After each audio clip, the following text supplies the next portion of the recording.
Hi, my scholars. Welcome to week 20 of study group. Today we'll be going over studying effectively, how to formulate effective questions.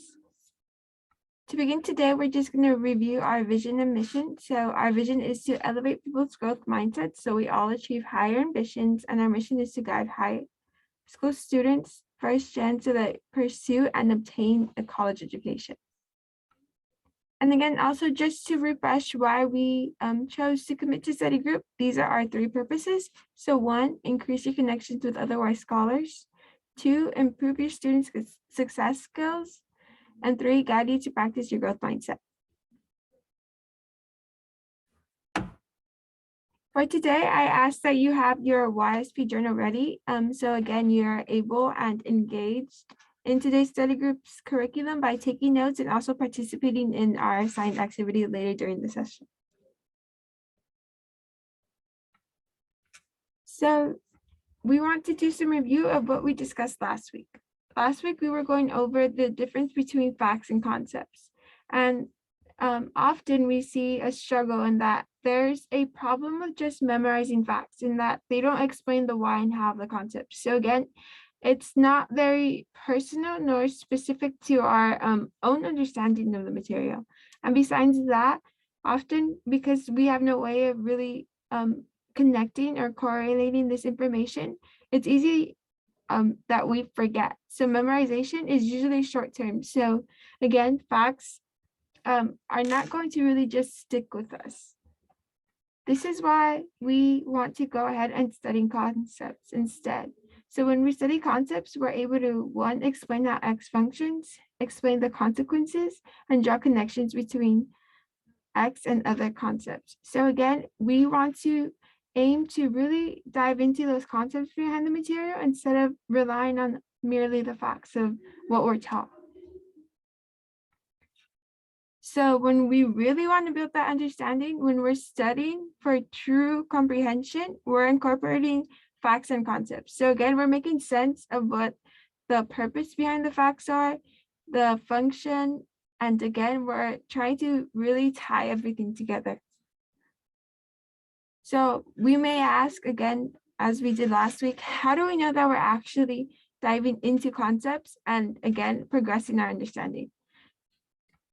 And that's where the FUN acronym comes in, where we can use FUN to really assess whether we've dove into the level of concept material. So FUN, again, is just this acronym that's supposed to ask us questions to see whether we've took some time to really develop those concepts. So F is function. So what is the function of X? U stands for understand. What does X help me understand? And N is new or not. So again, we need to identify the purpose. We have to understand why it's important. So why is this emphasis necessary? And lastly, we need to see if we could make these connections, because again, when we make connections to the different material that we know, it's easier for us to retain that information.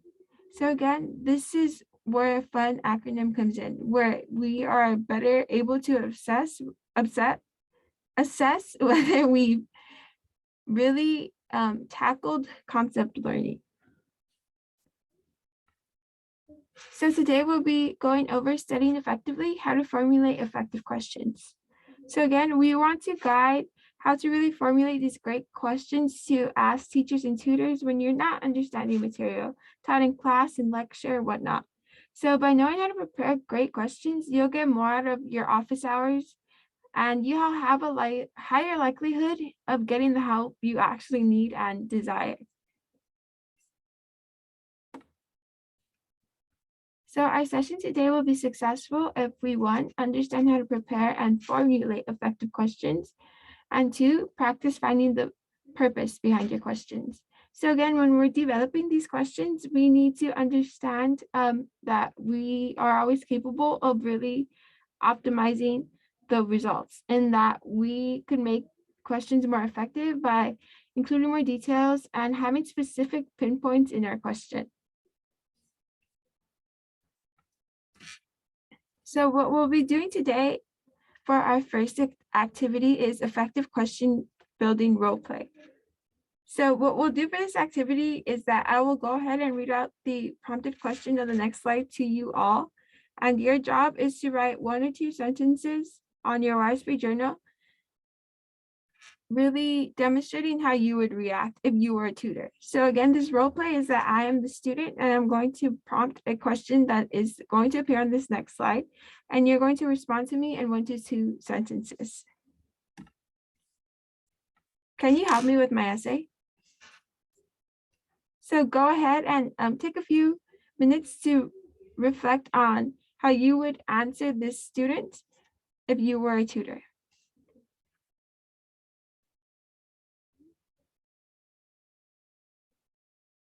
So the first things I want you all to realize is that this question is very broad.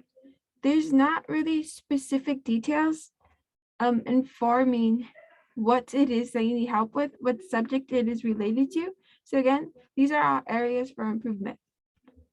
What could you do to make this question more effective? What makes it difficult to help the student? Some may argue that, again, the tutor is not able to really decipher what it is or what type of help the student is seeking.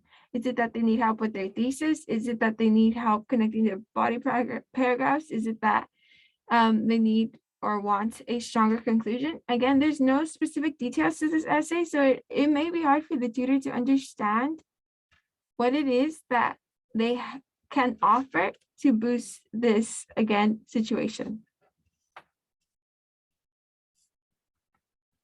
Our second role-playing question is, I need help with math. I don't get this problem. So if you're the tutor again in this scenario, how would you respond?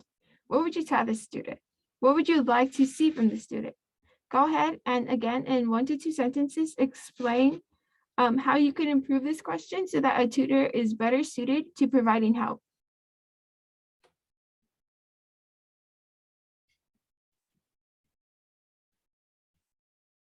So again, some ideas that may really improve this question is, again, making a question that's more specific or really specifying what it is that you don't understand.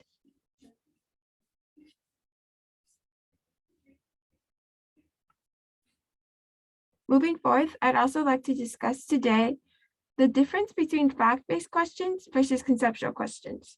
So when we're going to ask for help, it's important that we ask those conceptual questions because, again, that will promote better responses from those which we are approaching. So again, this is seen through the definitions of each. So fact-based questions. These are easily searchable or Googleable questions. So some examples could be, what does laconic mean? So again, this is something where we could search on Google the definition. Why might it be a problem that we approach a tutor or teacher with this? It may seem that first we are maybe unmotivated to help ourselves. And that's, again, because this is a easy or a simple question to address or to solve on your own.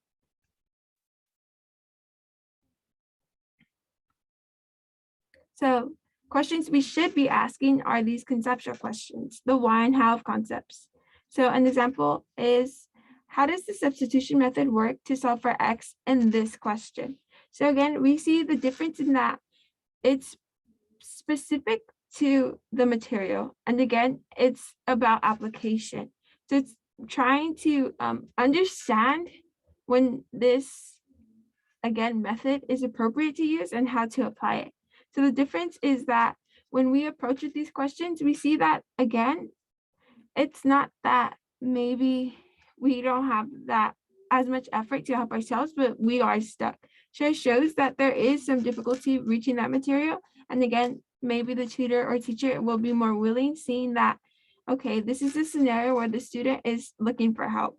They know and have specified what it is that they are confused on, and together you both could work together to address this question. So again, when we're approaching teachers and tutors for help, it's important that we're sticking to these conceptual questions because, one, it shows that we are involved in our studies and that, again, we truly need help, and it's not that we're unmotivated to help ourselves. So that it does demonstrate that there is some confusion in our knowledge, that there's a gap or missing information that's really preventing us from moving along.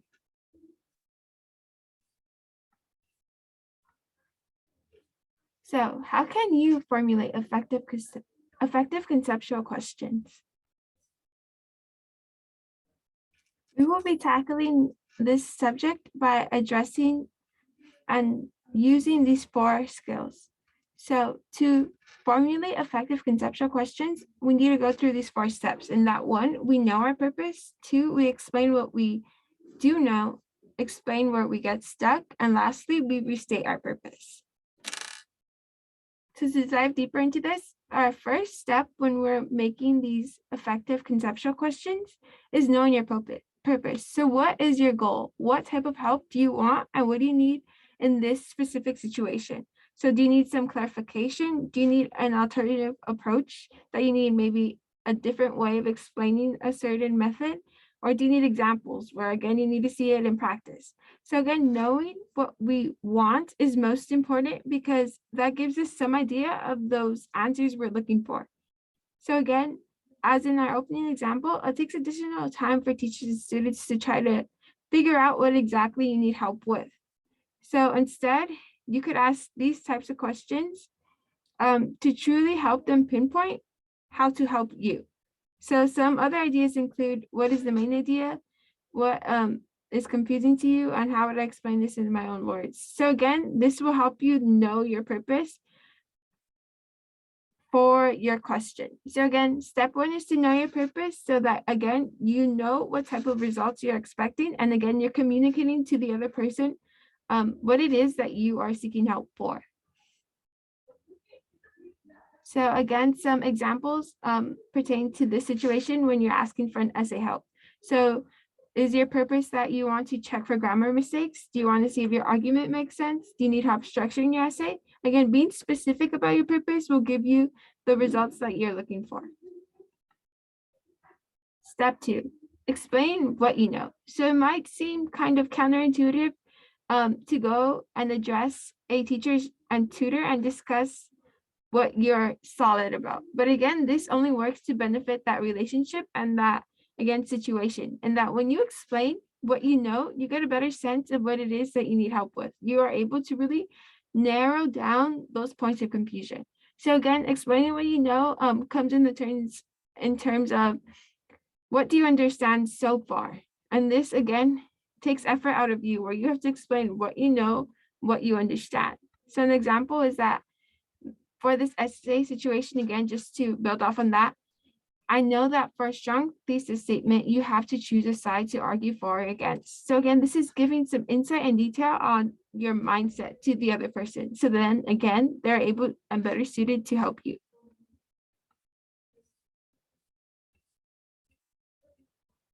Moving forth, step 3 is that we explain where we get stuck or confused.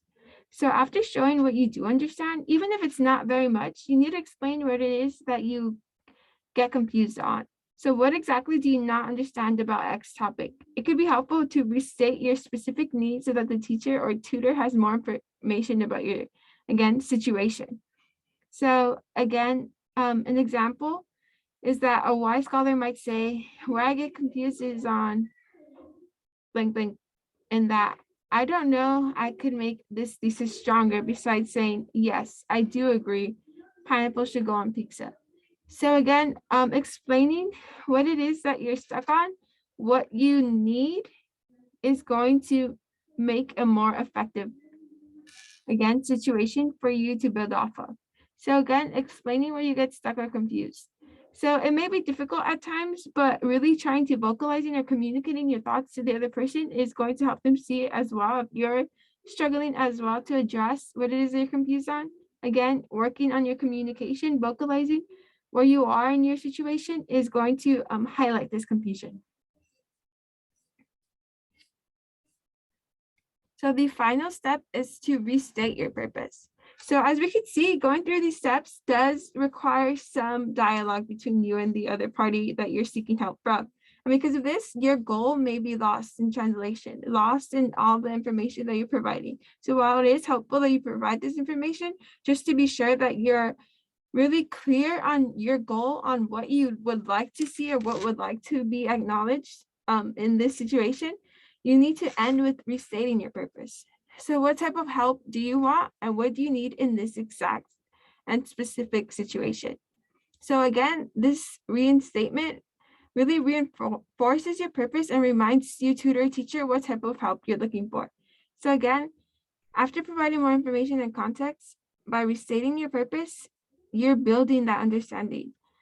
So again, putting it all together, you have created a great and effective question to take to your tutor or teacher.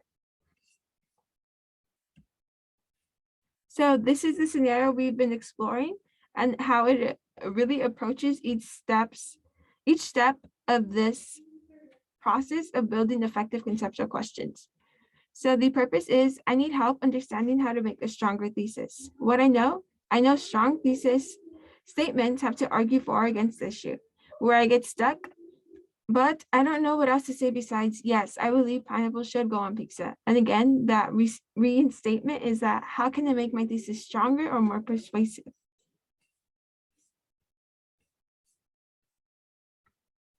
What we'll be doing next is that you'll go ahead and try this. So you'll go through the 4 steps of really trying to implement this technique of building and making effective conceptual questions. So again, the assignment for this week is to watch the video that will be played and shared on the YouTube link here underneath in the comment section. So you'll go ahead and watch that video and develop an argument for or against that video's claim. The next is to pretend again that you're role playing, and now you're going to go ahead and ask a question for your tutor. So again, you're going to try out the 4 steps of 1, knowing your purpose, 2, explaining what you know, 3, explaining what you don't know, where your point of confusion is, and D, restating your purpose. So again, that is what you'll be working on with this video here.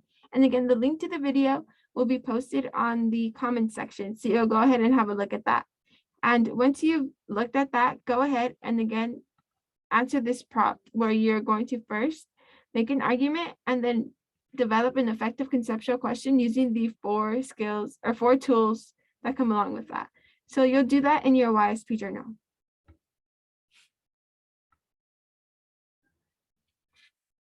So once more, this is your assignment and the link to the video will be on the YouTube comment section.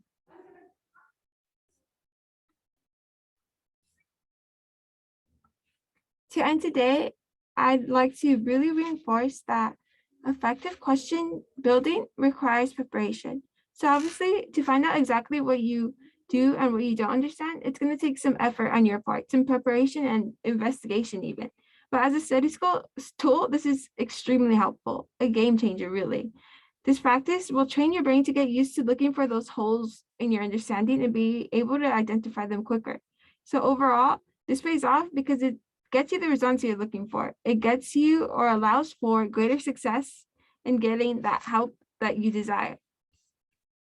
So again, those specific questions get specific answers and explanations.